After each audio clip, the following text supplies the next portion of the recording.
I'm John Kohler, Director of Hardware Marketing at PlayStation. We're here to talk about the PSP 3000, which we announced at Leipzig last week, and we'll be inserting into a few bundles this upcoming holiday season. The PSP 3000, we're considering a minor hardware update, but it's something that we're looking to do from time to time. Ultimately, the PSP is a system that is updated through firmware updates, but we look to updating the screen as well in this particular upgrade, because we think that as consumers continue along with the life cycle of the PSP, they're going to want a brighter, more vibrant screen. And I think what the PSP 3000 offers is the brighter screen, but also the opportunity to be able to play it outside, which there's been some issues with in the past. The response time is improved dramatically, and I think overall the ghosting will be improved. Ultimately, what the consumer is going to see is a much better, more vibrant backlight, as well as just a brighter overall experience. So when they're playing it, they'll be like, wow, this is a much crisper experience, particularly with the game maybe like Ratchet and Clank Size Matters, which we're including in this upcoming bundle. You know, those kinds of explosions and more graphical displays are that much more, I think, interesting and nice to look at.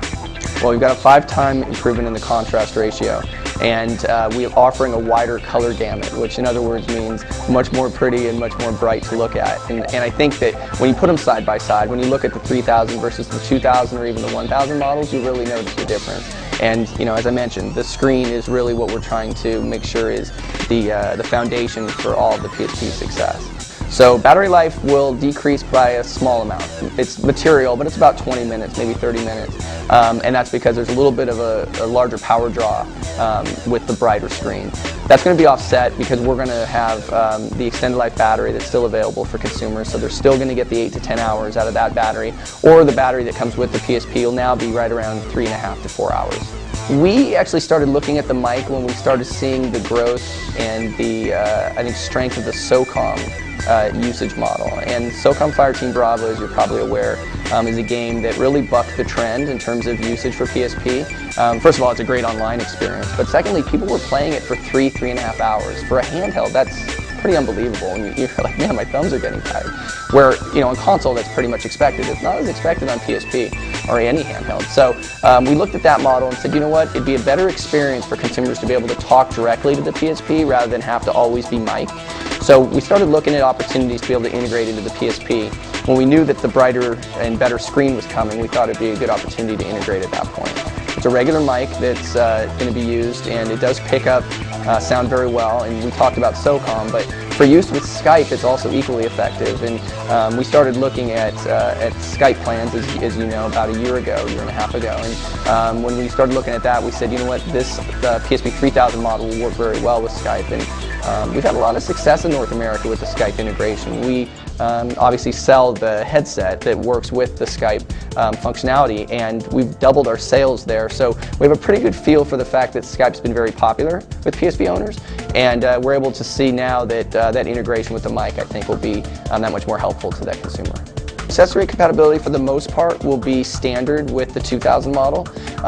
There's going to be a small exception with the AC adapter that's packed in with the 3000, but very minor. Everything else will work, and will work very well. So the PSP 3000 is going to be the SKU moving forward for us. The 2000 will cease production in September.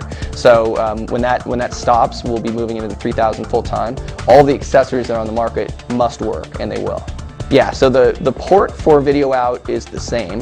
That has not changed, 2000 to 3000. What has changed is the ability to take composite cable and play games through that on a monitor or a TV, which has changed because, as you probably remember, we had the composite cable relegated only to video and in the 2000 model, but now you can use it for games. So the PSP 3000 will be included initially in the Ratchet and Clank Size Matters pack, entertainment pack, which will launch October 14th. So that'll include the National Treasure 2 movie and the memory stick, 1 gig memory stick, and the PSN voucher for $199. We have a second pack, which will be launching early November. That's going to be a black PSP 3000 and a 4 gig memory stick. So the product lineup is Ratchet and Clank Size Matters with the silver 3000, October 14th, $199. Early November, the 4 gig memory entertainment pack with the black 3000 for $199 as well. And one more thing on the pricing that I should mention is we do try to keep the price at kind of a ceiling at the $199, because we have seen that with a $169 core product and a $199 bundle, you get a ton of value in those bundles and over and above value. So you're looking at $40 to $50 extra value when you purchase the bundles, and that's really the idea for the gift giver.